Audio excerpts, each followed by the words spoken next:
Welcome back to Introduction to Digital Currencies, an original Coin Academy course. There are 4 lessons in this course. We're currently on the second lesson, Early Digital Currencies, 1980 through 2009. Let's go ahead and get started.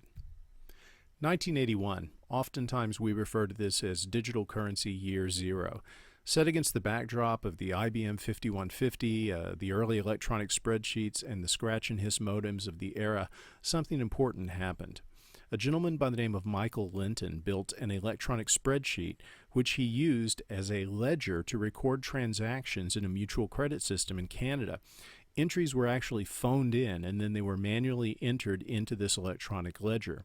Members of the mutual credit system could then exchange goods and services for either a locally created currency or for points which could be redeemed for other goods and services within this network.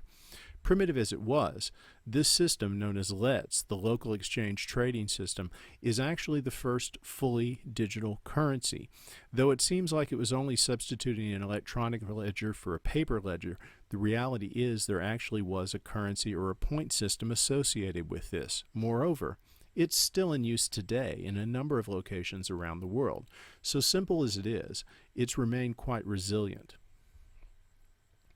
There were, however, a number of false starts that were to come about, most of these based around the rise of the internet. During the early 1990s and the 2000s, there were several attempts at internet-based digital currencies, all of which were doomed to failure. 2 of the most popular were known as eGold and Flues. Now let's talk about eGold first. This one actually had quite a long run from 1996 through 2009. It basically used the internet as a way to allow people to create an account and then send payments that were backed by gold. Their peak annual turnover, $2 billion. It was actually quite successful in that regard. However, they didn't have very good protections in place for preventing money laundering and for verifying the identity of individuals, and so it became basically a haven for money laundering, or so it was claimed by the Department of Justice.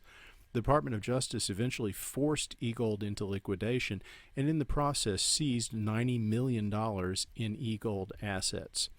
eGold was popular enough that it actually spawned several competitors, including eBullion and Gold Money, both of which quickly shut down after eGold was forced into liquidation by the Department of Justice.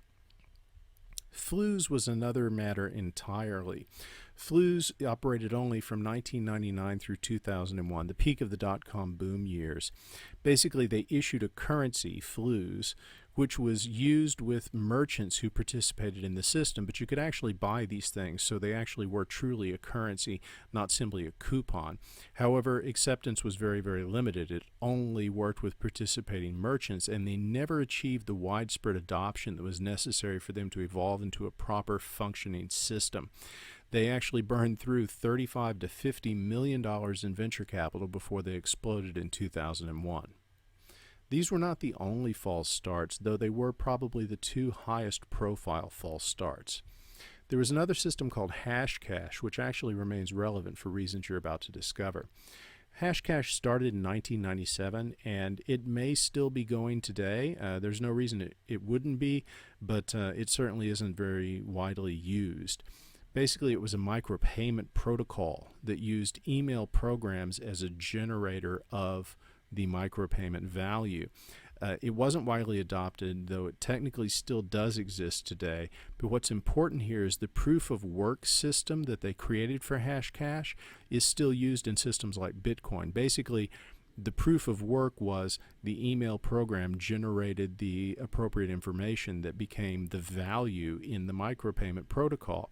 That's very, very similar to the way that Bitcoin currently uses proof of work to produce new Bitcoins, at least conceptually. Another false start was Liberty Reserve. Liberty Reserve operated from 2006 through 2013. It was a centralized digital currency known as Liberty Reserve dollars. The value of it was pegged to either US dollars, euro, or gold. And at the peak, they had about 1 million registered users, so it actually did fairly well.